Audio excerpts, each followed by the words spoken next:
ചേർത്തല പള്ളിപ്പുറത്ത് നിന്ന് വീണ്ടും അസ്ഥികൾ കണ്ടെത്തി. സ്ഥലമുടമ സെബാസ്റ്റ്യനെ ഈ സ്ഥലത്തെത്തിച്ചുകൊണ്ടുള്ള തെളിവെടുപ്പ് ഉൾപ്പെടെയുള്ള കാര്യങ്ങളിലേക്ക് നീങ്ങാൻ വേണ്ടിയിട്ടുള്ള ശ്രമം ഇപ്പോൾ പോലീസിന്റെ ഭാഗത്തു നിന്നും ഉണ്ടാവുകയാണ്. ഏറ്റവും ഒടുവിൽ കുളത്തിൽ നടത്തിയ പരിശോധനകളിലാണ് ഈ അസ്ഥി കണ്ടെത്തിയിരിക്കുന്നത് എന്നുള്ളതാണ്.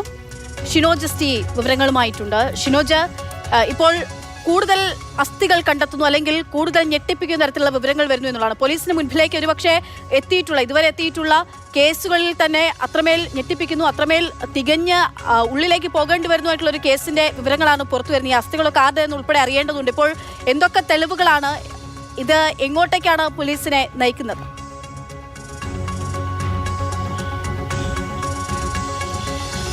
അക്ഷരാർത്ഥത്തിൽ തന്നെ വീടും പറമ്പും ഇളക്കി മറിച്ചുകൊണ്ടുള്ള ഒരു തെരച്ചിലാണ് ഇന്ന് അന്വേഷണ സംഘത്തിന്റെ ഭാഗത്തുനിന്ന് ഉണ്ടായത്. 12:45 കൂടി പ്രതി സെബാസ്റ്റ്യനെ ഞാനിപ്പോൾ നിൽക്കുന്ന ഈ പള്ളിപ്പുറത്തെ വീട്ടിലേക്ക് എത്തിക്കുന്നു. അതിനുശേഷം 1:05 തന്നെ ഇത്തരത്തിൽ പറമ്പ് കുഴിച്ചുകൊണ്ടുള്ള തെരച്ചിലേക്ക് അന്വേഷണ സംഘം കടക്കുന്നു.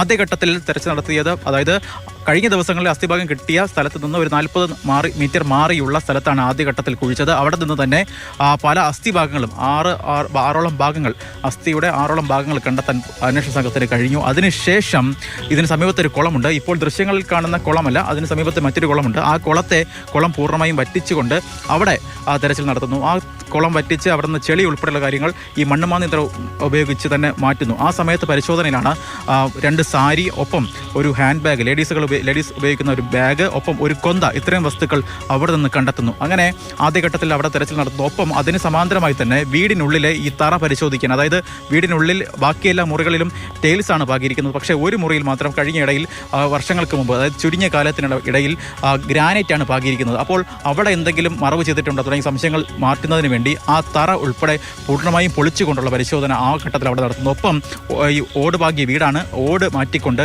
ഈ മച്ചിലും സമാന്തരമായ രീതിയിലുള്ള അന്വേഷണം, അവിടെയും പരിശോധനകളൊക്കെ തന്നെ അവിടെയും സമാന്തരമായി നടക്കുന്നു. അതേ സമയത്ത് തന്നെ കിണർ പരിശോധിക്കുന്നുണ്ട്, സെപ്റ്റി ടാങ്ക് പരിശോധിക്കുന്നുണ്ട്. അവിടെ എല്ലാം തന്നെ കൃത്യമായ രീതിയിൽ അന്വേഷണം ഉണ്ടാകുന്നു. ഏറ്റവും ഒടുവിൽ അവസാനം ഒരു അരമണിക്കൂറിന് മുൻപ് ഞാനിപ്പോൾ നിൽക്കുന്ന ഈ ഭാഗത്ത് ഒരു കുളമുണ്ട്. കുളം ദൃശ്യങ്ങൾ കാണാൻ കഴിയും. ഈ കുളത്തിന് ഏകദേശം ഈ ഭാഗത്തായിട്ട് ഒരു അസ്ഥി കഷ്ണം കണ്ടെത്താൻ കഴിഞ്ഞു. അതാണ് ഏറ്റവും അവസാനമായി കിട്ടിയ അസ്ഥി കഷ്ണം എന്ന് പറയുന്നത്. ഈ ഭാഗത്ത് നിന്നാണ് അവസാനമായി അസ്ഥി കഷ്ണം കിട്ടുന്നത്. എന്തായാലും തെരച്ചിൽ ഇപ്പോൾ അവസാനിച്ചു എന്ന നിലയിലാണെന്ന് തോന്നുന്നു. കാരണം പോലീസുകാർ, ഉദ്യോഗസ്ഥരൊക്കെ തന്നെ അവിടെ മാറി നിൽപ്പുണ്ട്. പക്ഷേ അവരാരും ഈ ഫീൽഡ് വിട്ട് പോയിട്ടില്ല, സ്പോട്ടിൽ തന്നെയുണ്ട്. പക്ഷേ നിലവിൽ അവരുടെ ഒരു ബോഡി ലാംഗ്വേജ് ഒക്കെ കാണുമ്പോൾ ഇന്നത്തെ തെരച്ചിൽ അവസാനിച്ചതായിട്ടാണ് നമുക്ക് കിട്ടുന്ന വിവരം എന്ന് പറയുന്നത്. അതേ സമയത്ത് തന്നെ ഇപ്പോൾ കിട്ടിയ, അതായത് സാരി കിട്ടുന്നു, ഒപ്പം ഹാൻഡ് ബാഗ് കിട്ടുന്നു, ഒപ്പം കൊന്ത കിട്ടുന്നു. ഇതെല്ലാം തന്നെ ആരുടേതാണ്, പ്രത്യേകിച്ച് ഈ അസ്ഥിഭാഗങ്ങൾ ആരുടേതാണെന്നൊക്കെ ഒരു നിഗമനത്തിലേക്ക് എത്തണമെങ്കിൽ ശാസ്ത്രീയമായ പരിശോധന ഫലം ഇതിലേറെ നിർണായകമാണ്. DNA പരിശോധന ഫലം വന്നാൽ മാത്രമേ ഇത് ആരുടേതാണ് എന്ന തരത്തിലേക്ക് ഒരു ആരുടേതാണ് ഇത് ഈ അസ്ഥികൾ എന്നുൾപ്പെടെയാണ് കണ്ടെത്തേണ്ടിയിരിക്കുന്നത്. അസ്ഥികൾ കണ്ടെത്തിയിരിക്കുന്നു, അതിനപ്പുറത്തേക്ക് ലേഡീസ് ബാഗ് കണ്ടെത്തിയിരിക്കുന്നു, ക്ലിപ്പിട്ട ഒരു പല്ലിന്റെ ഭാഗം കണ്ടെത്തിയിട്ടുണ്ട്, വസ്ത്രങ്ങൾ കണ്ടെത്തിയിട്ടുണ്ട്. അങ്ങനെ പലതരത്തിലുള്ള തെളിവുകൾ ഒരുപക്ഷെ പോലീസിന് മുൻപിലേക്ക് വരികയാണ്. അത് ആരുടേതാണ് എന്നുള്ളതാണ് പോലീസിനെ സംബന്ധിച്ചിടത്തോളം ആശയക്കുഴപ്പത്തിലാക്കുന്നത്. കാരണം 4 പേരുകളുണ്ട്: ബിന്ദു, സിന്ധു, ഐഷ, ജൈനമ. ഇതിൽ ആരുടേതുമാകാം എന്നുള്ളതാണ്. സെബാസ്റ്റ്യൻ ഒരു സീരിയൽ കില്ലർ ആണോ എന്നുള്ള ചോദ്യം ഉയരുകയും ചെയ്യുന്നത് അവിടെയാണെന്നുള്ളതാണ്. നമുക്ക് ഈ 4 സ്ത്രീകളെ പറ്റിയുള്ള കാര്യങ്ങൾ ഒന്ന് പരിശോധിക്കാം. ആദ്യമായിട്ട് ബിന്ദുവിന്റെ കേസ് വരുന്ന ഇടത്ത് നിന്നാണ് ഒരുപക്ഷെ പോലീസിനെ സംബന്ധിച്ചിടത്തോളം ഈ സെബാസ്റ്റ്യന്റെ ഈ സീരിയൽ കില്ലർ, ഇതുമായി സംബന്ധിച്ചുള്ള വിവരങ്ങളൊക്കെ പുറത്തു വരുന്നത്. 2006 ബിന്ദുവിനെ കാണാതായിരിക്കുന്നത്. ചേർത്തല സ്വദേശിനിയാണ് ബിന്ദു പത്മനാഭൻ. MBA ബിരുദധാരിയാണ്. 47 വയസ്സാണ് ബിന്ദുവിന്റെ പ്രായം.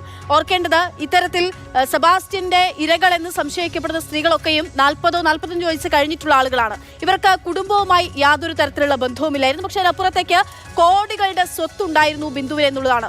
ഈ കോടികളുടെ സ്വത്ത് പലയിടത്തിൽ വകയിരുത്തുകയും പലയിടത്തിൽ വ്യാജ രേഖകൾ ഉൾപ്പെടെ ഉണ്ടാക്കിക്കൊണ്ട് ഇത് സെബാസ്റ്റ്യൻ കൈക്കലാക്കുകയും ചെയ്തു എന്നുള്ളതാണ് പിന്നീട് കണ്ടെത്താൻ സാധിക്കുന്നത്. ഇതുമായി സംബന്ധിച്ച് 2 കേസുകൾ ഉണ്ടായിരുന്നു. ആ കേസുകളിലൊക്കെ അന്വേഷണം നടത്തുകയും ചെയ്തു. പക്ഷേ ഇപ്പോഴും ബിന്ദു ജീവിച്ചിരിക്കുന്നുവോ മരിക്കുന്നുവോ എന്ന തരത്തിലുള്ള വിവരം പോലും പോലീസിനോ അല്ലെങ്കിൽ ആ കുടുംബക്കാർക്കോ അറിയില്ല എന്നുള്ളതാണ്. ഇനി ഐഷ, നമ്മൾ നേരത്തെ സൂചിപ്പിച്ച പല്ലിന് ക്ലിപ്പിട്ടൊരു പല്ല് കണ്ടെത്തിയിരിക്കുന്നു സെബാസ്റ്റ്യന്റെ പുരയിടത്തിൽ എന്ന് പറയുന്നതിൽ ആകെ ഇതിൽ പല്ലിന് ക്ലിപ്പിട്ടൊരു സ്ത്രീ എന്ന് പറയുന്ന ഐഷയാണ്. അവരുടെ പ്രായം 54 വയസ്സാണ്. 2012 മെയ് 12 അവരെ കാണാതാകുന്നത്. മക്കളുടെ പരാതിയിൽ പിന്നീട് പോലീസ് കേസെടുത്തു. ഈ കേസ് പിന്നീട് 2019 ആ കേസ് ജില്ലാ ക്രൈംബ്രാഞ്ചിന് കൈമാറുകയും ചെയ്തു. അതായത് ഇതിൽ ഏറ്റവും പ്രായമുള്ള ആളാണ് ഐഷ എന്ന് പറയുന്നത്. 54 വയസ്സാണ് പ്രായം.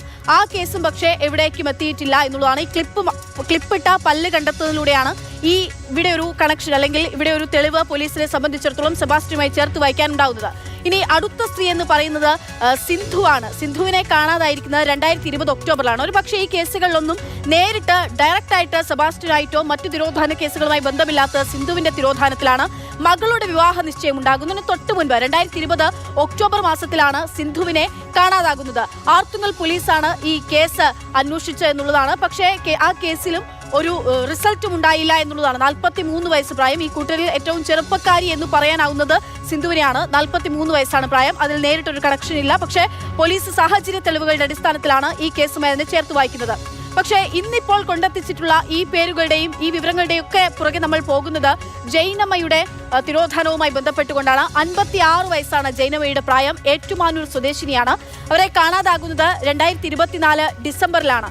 ഈ കോട്ടയം ക്രൈംബ്രാഞ്ചിലാണ് ഈ അന്വേഷണ ചുമതലയുണ്ടായിരുന്നത്. ആ കേസ് അന്വേഷണത്തിന്റെ ഭാഗവുമായി ബന്ധപ്പെട്ടുകൊണ്ടാണ് ഇന്നിപ്പോൾ പിന്നീട് സെബാസ്റ്റ്യൻ ഈ 2 കേസുകളുമായി ബന്ധപ്പെട്ട ബിന്ദുവിന്റെയും ജൈനമ്മയുടെയും കേസുകളുമായി ബന്ധപ്പെട്ടുകൊണ്ടാണ് സെബാസ്റ്റ്യന് പിന്നാലെ അന്വേഷണം നടക്കുന്നത്. വസ്ത്രവ്യാപാരിയാണ്. വസ്തുക്കൾ കൈമാറുന്ന ജോലി ഉൾപ്പെടെ ഇയാൾ ചെയ്യുകയും ചെയ്തിട്ടുണ്ട്. അപ്പോൾ സ്വാഭാവികമായിട്ടും അങ്ങനെ ആ തരത്തിലാണ് ഇയാൾ ഈ സ്ത്രീകളുമായിട്ടൊക്കെ ബന്ധപ്പെടുകയും ചെയ്തത്. കുറെ ചോദ്യങ്ങൾ പോലീസിനെ സംബന്ധിച്ചിടത്തോളം അവരുടെ മുൻപിലുണ്ട്. ഒരുപക്ഷെ ഇതിനൊക്കെ ഈ കേസുകളുടെയൊക്കെ ചുരുളഴിയുകയാണെങ്കിൽ കേരളം ഇതുവരെ കണ്ടിട്ടുള്ള കുറ്റകൃത്യങ്ങളിൽ ഏറ്റവും വലിയ കുറ്റകൃത്യങ്ങളുടെ ശ്രേണിയിൽപ്പെടാവുന്ന ഒന്നായി മാറും. സെബാസ്റ്റ്യൻ എന്ന സീരിയൽ കില്ലർ എന്ന് വിശേഷിപ്പിക്കാനാവുമോ എന്നുള്ള കാര്യം നമുക്കിപ്പോൾ സ്ഥിരീകരിക്കാനാവില്ല. എങ്കിൽ പോലും ഇപ്പോൾ ലഭ്യമാവുന്ന വിവരത്തെ അടിസ്ഥാനത്തിലുള്ള ഒരു സൈക്കോ കില്ലറാണ് എന്ന തരത്തിലുള്ള വിവരങ്ങളാണ് ലഭ്യമാവുന്നത്. ഇതുവരെ അയാൾ പോലീസ് അന്വേഷണത്തോട് സഹകരിക്കുന്നില്ല. അങ്ങനെ എത്ര കാലം അയാൾക്ക് വാമൂടി നിൽക്കാനാകുമെന്നുള്ളതാണ് അതിന്റെ അയാൾ തുറന്നു പറയുന്നതിനെ കാത്തിരിക്കുകയാണ് കേരളം.